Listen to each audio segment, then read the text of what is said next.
অনেক দিন ধরেই এই রিং লাইটটার জন্য অপেক্ষা করছিলাম, অবশেষে হাতে পেলাম। কিন্তু আনবক্সিং করার পর এমন একটা জিনিস দেখলাম যেটা একদম আশা করিনি। আসলে কি হয়েছে চলো পুরো ভিডিওটা দেখা যাক।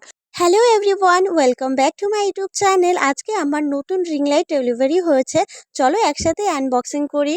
তো এই পার্সেলের মধ্যে কেমন কি রিং লাইট রয়েছে সেটা তোমাদেরকে দেখাবো, কিন্তু আমার হচ্ছে টিউশনের টাইম হয়ে গেছে। এখন টিউশন পড়িয়ে এসে তারপরে আনবক্সিং শুরু করব। আমি এখানে টিউশন পড়িয়ে এসে আনবক্সিংটা শুরু করে দিয়েছি।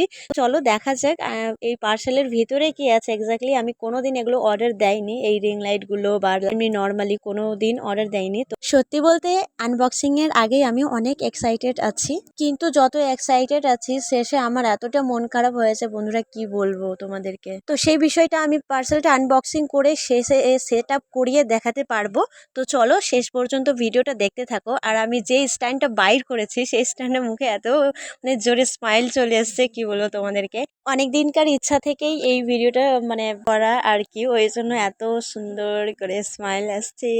স্ট্যান্ডটা বাইর করতেই বুঝতে পারলাম যে না ঠিক আছে। তো চলো রিং লাইটটা আনবক্সিং করা যাক, সেটার মধ্যে সেটা কি ভালো আছে কি খারাপ আছে। তো আমি এটাতেও অনেক এক্সাইটেড আছি যতটা স্ট্যান্ডার্ড ছিলাম। তো আমি খুব সাবধানে আনবক্সিংগুলো করছিলাম, কারণ ভেতরে কোনগুলো জিনিস আছে না আছে সেগুলো খারাপ না হয়ে যায় বা ভেঙে না যায়, ওই জন্য তো খুব সাবধানে আনবক্সিং করছিলাম। এই যে রিং লাইটটাই বাইর করা হয়ে গেছে। আর আমি কিন্তু সেট আপ করতে একটুও জানি না, আমার একটুও নলেজ নেই এগুলোর প্রতি। আর এখানে আমি খুব এক্সাইটেড হচ্ছি, এত খুশি হচ্ছে না আমার মনের মধ্যে। ওই কথাই আছে না, মানি ক্যান বাই হ্যাপিনেস, ওইরকমই। ভাই এখানে সেট আপ করে দিয়েছিল সম্পূর্ণ। আর এখানে না ভাইয়েরও মুশকিল হচ্ছিল যে সেট আপটা কিভাবে করতে হয়। প্রথমে ভুল হয়েছে, তারপরে গিয়ে ভাই চেষ্টা করতে করতে সেট আপটা শুরু করে দিয়েছে এবং সম্পূর্ণ সেট আপটা দেখাবো। দাঁড়াও একটু দাঁড়াও।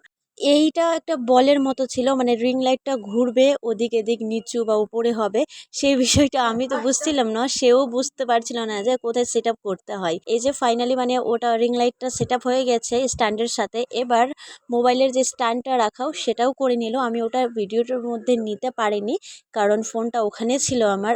তো এই হচ্ছে ফাইনাল সেট আপ রিং লাইটের। ভাই চার্জে ইউএসবি চার্জে দিয়ে তারপরে এই রিং লাইটটা জ্বলছিল। এইটা বিষয় হচ্ছে যে ঠিক আছে চার্জে দিয়ে রিং লাইটটা জ্বলছে, তো চার্জেবল আছে এটা। এটা চার্জ দিয়ে রিং লাইটটা লাইট জ্বলবে। আমি তাও সেলফি নিচ্ছিলাম, এক্সাইটেড ছিলাম বলে অনেক অনেক অনেক খুশি হচ্ছিল। সেই খুশিতে জল ঢালা হয়ে গেল, কি বলবো। আর বলি আমার মন খারাপটা কেন হয়েছে বা আমি এমনটা কেন বলেছি শুরুতে। রিং লাইটটার ডিটেলস দেখেছিলাম, এটা একটা চার্জেবল রিং লাইট, চার্জ করে পরে আলাদা করে ব্যবহার করা যাবে। তাই প্রায় 1 ঘন্টা চার্জ দেওয়ার পর আমি চার্জের তারটা টেস্ট করে দেখলাম। যখন চার্জ করছি তখন রিং লাইটটা জ্বলছে, এবার চার্জ থেকে আমি তারটা সরিয়ে দিলাম বা সুইচ বন্ধ করে দিলাম, তখন রিং লাইটে জ্বলছে না। আবার কখনো কখনো সুইচ বন্ধ করেও যদি সঙ্গে সঙ্গে অন করি তাহলে একটু জ্বলছে আবার বন্ধ হয়ে যাচ্ছে। সেটা এখন হচ্ছিল না, একটু পরে হচ্ছিল। তখন আমি অবাক হয়ে গেলাম, কারণ ডিটেলস তো চার্জেবল ছিল, ডিটেলস ভালোভাবে ছিল বলে আমি অর্ডার দিয়েছিলাম। তো দেখছি আরো একদিন কি করা যায়, নাহলে রিটার্ন করিয়ে দিব। আজকের মতো এই পর্যন্ত। ভিডিওটা ভালো লাগলে লাইক, কমেন্ট এন্ড সাবস্ক্রাইব করে দিও, পাশে থাকো। আবার দেখা হবে নতুন একটা ভিডিওতে। তো টাটা।